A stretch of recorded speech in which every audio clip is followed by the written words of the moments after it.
PSL के 12,07,000 से अधिक निवेशकों का उनका पैसा मिला, ये कहना है सेबी का। दोस्तों, जैसे कि आप जानते हैं कि पीएसएल इंडिया लिमिटेड कंपनी को सेबी विभाग ने धराशायी किया 2014 में।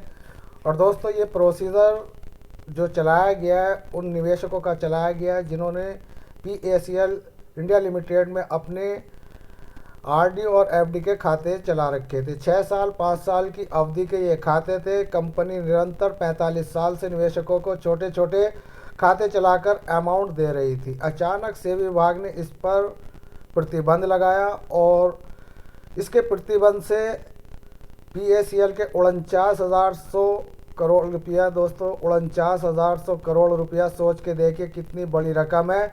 और ये रकम 5,85,00,000 निवेशकों की है।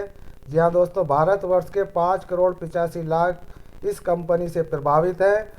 और 49,100 करोड़ रुपया में अभी तक 12,07,000 निवेशकों को यहाँ पर पैसा सेबी ने दिया है। प्रोसीजर 2016 से चालू है और अब 2023 भी ख़त्म होने को आया और अभी तक 19,000 का ही यहाँ पर रिफंड जारी है। तो दोस्तों, संख्या निवेशकों की करोड़ों में है और देनदारी भी यहाँ पर करोड़ों में है, लेकिन यहाँ पर निवेशकों की विगत इन 6-7 सालों में केवल 12 लाख निवेशकों तक ही ये सेबी विभाग ने निपटारा किया।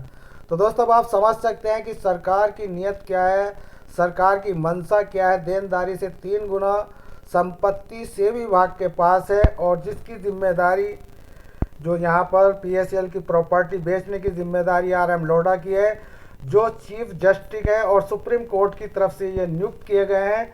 तो दोस्तों, यहाँ पर निवेशकों के साथ जो ये पीएसएल इंडिया लिमिटेड का पोर्टल खुला हुआ है सेबी विभाग की तरफ से, वो एक कछुआ चाल की गति से चल रहा है।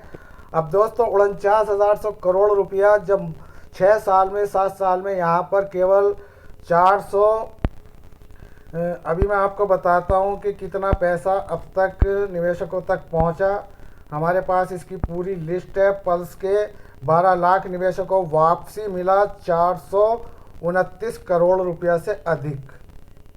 तो दोस्तों, 49,100 करोड़ रुपया में विगत 6-7 सालों में 429 करोड़ रुपया ही निवेशकों तक पहुंचा। क्या कारण है कि 49,100 करोड़ रुपया जो सेबी लेकर बैठी है वो निवेशकों को इतना कम अमाउंट दे रही है और भविष्य में आरएम लोढ़ा कितना टाइम तक इसको खींच सकते हैं, क्योंकि वो खुद एक रिटायर्ड जज है जिनकी उम्र 80-85 के लपेट में है। तो दोस्तों, अब प्रोसीजर जो कछुआ चाल से चल रहा है तो इसकी देनदारी का मामला सेबी के हाथ में है और प्रॉपर्टी बेचने का मामला रिटायर्ड जज आरएम लोढ़ा की कमेटी के हाथ में है। तो दोस्तों, अगर खुदा न खास्ता आरएम लोढ़ा कमेटी जो चीफ जस्टिस है उनका देहांत हो जाता है, फिर कौन से जस्टिस इस काम को पकड़ते हैं। तो दोस्तों, यहाँ पर अगर निवेशकों की बात करें तो निवेशक भी प्रौढ़ अवस्था में है। उनकी भी 60-70 साल की उम्र आ चुकी, कोई 50 साल 30 साल में इन्होंने इन्वेस्ट किया था और अब वो प्रौढ़ अवस्था में न जाने कितने स्वर्ग सिधार गए। उनके नॉमिनों के लिए भी कोई अपडेट नहीं है। बड़ी विडंबना की बात है कि भारत सरकार का जो पोर्टल है वो निवेशकों के लिए एक काल गिराफ बना हुआ है। निवेशकों को पैसा मिल नहीं रहा, निवेशक मर रहे हैं और उनके जो नॉमिन हैं उन नॉमिनों के लिए भी कोई अपडेट सेबी की तरफ से नहीं आए। जिन निवेशकों के पैसे जिन निवेशकों के ऑलरेडी पहले ही बॉन्ड ऑफिस में जमा है और उनके लिए भी कोई अपडेट सेबी विभाग के पास इन 7 सालों में नहीं आई। जैसे कि आप जानते हैं कि सेबी विभाग से हमारी डायरेक्ट बात होती है और जो भी बात होती है हम वीडियो के माध्यम से आपके सम्मुख लेकर आते हैं। तो दोस्तों, यहाँ पर सेबी विभाग जो है निवेशकों को खून के आंसू रुलाने पर मजबूर है।